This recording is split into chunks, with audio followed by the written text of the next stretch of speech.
U wave on ECG occurs after the T wave and is usually seen in the mid-precordial leads. In hypokalemia, T waves become flattened and U waves become prominent, or apparently so because of near absence of T waves.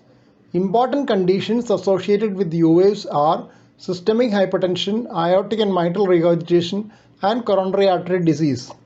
Please subscribe to this channel for future updates. Click on the subscribe button.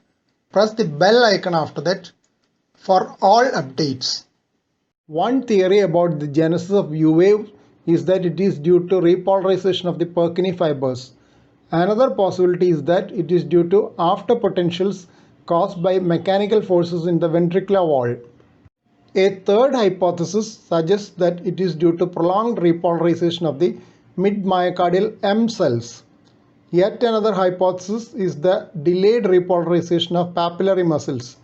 None of these theories have been widely accepted. An inverted U wave usually has the same significance as inverted T wave.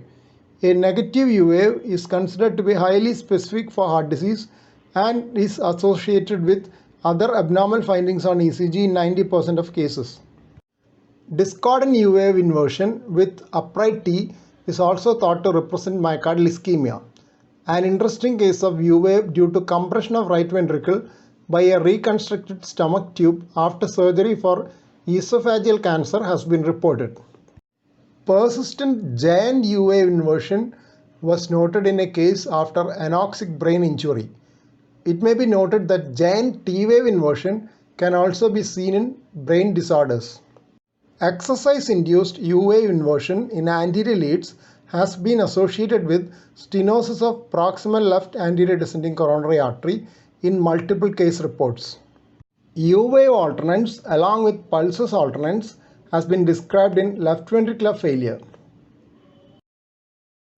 First set of references on U waves. Second set of references on U waves. Third set of references on U waves. Final set of references on U waves. Please don't forget to subscribe to this channel for future updates and click on the bell icon for all updates. Thank you.